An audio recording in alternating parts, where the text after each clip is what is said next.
It's an age-old mystery that has gripped the world for more than a century. Jack the Ripper, the mysterious serial killer whose identity has long remained a mystery.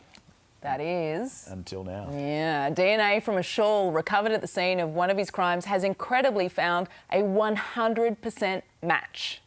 Well, for more, we are joined by the historian who made the bombshell discovery, Russell Edwards in London. Russell, good evening to you. Tell us about the match. Who is this person behind the infamous name? Good evening. Thank you for having me. So the name of the murderer, which has always been known, the name is Aaron Kosminski. Oh. He was a Polish immigrant Jew that came over to Whitechapel in 1881 with his brother. And he was 23 at the age of the murders. OK, let's talk about... the picture you're showing there, he's 16. That's when he came over. OK, what else do we know about that fella? OK, so he was suffering with schizophrenia. That we know. We know when he was admitted into the asylum, Colney Hatch, that his occupation was hairdresser or barber surgeon.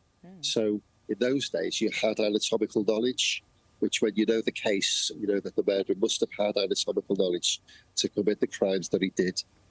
Now, in 1891, there was a document called the McNaughton Memorandum, and in there, it actually says that Kosminski had strong homicidal tendencies, that he was a strong suspect, and he was prone to solitary vices and auditory hallucinations, which all point to schizophrenia. Oh, that's very creepy. Tell me, how did you come about finding this shawl? OK, so it was in March 2007. So now we're looking at 18 years ago. It was my mum that called me because it was all over the press that there was a shawl for sale that was purported to be taken from the fourth murder scene, that of Catherine Eddowes. And that's how I was introduced to the shawl. Wow, it's extraordinary to think. One of Aaron's living relatives, we're told, was involved in helping crack the case. How did that all unfold? OK, so, yes, so it is his oldest brother's great-great-great-granddaughter. She helped a lot with the case, but actually it was the descendants of the fourth murder victim, Catherine Eddowes. It was her great-great-great-granddaughter that gave us the DNA that we matched with the blood on the shawl.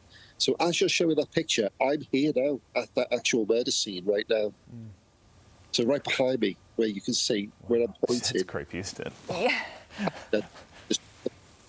Live from a murder scene on Weekend Today. Russell, you're obviously incredibly confident about this. It seems like an incredible breakthrough, but what actually needs to happen for this to be recognised as a legal discovery? So what we need to do is to write a letter to the Attorney General, which we've done, requesting permission to go to the High Court, to then from the High Court to give us permission to go to the Coroner's Court to have a second inquest. So with the four questions, who, how, where, and when, are the questions of an inquest. They've been answered. But how the victim came across the murder, that's where the point we point to, because we now know the name and we've placed the murderer at the murder scene. We want that to be public knowledge now and accepted by the courts. So the murderer obviously can't be prosecuted, but has it brought any level of closure, finality even, to the descendants of those victims? What's been their reaction? Oh, yes. So obviously the direct female descendants of the fourth Ripper victim, Catherine Eddowes, Cara Miller, she's overwhelmed greatly. But again, she wants closure. And so we've got 10 other descendants of Catherine Eddowes' family who all want closure. And really what we want is to stop the name being bandied around, because the name actually was created by an enterprising journalist and actually doesn't have anything to do with the murder whatsoever. But this is the name being given to this murderer. And also, really, no more people coming up with false, I would say, suspects. There are only ever 3. So we basically want to close the story.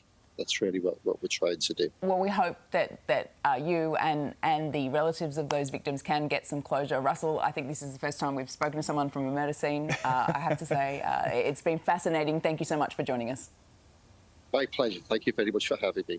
Hey there, Today fans. Sarah and What's my name again? Oh my goodness. Carl? Hey, thanks for watching our YouTube channel, though. Subscribe now for more news, special reports, and amazing Aussie stories. And Carl misbehaving, Whoa, of course. that never happens. Always happens. What's she talking about? Always happens.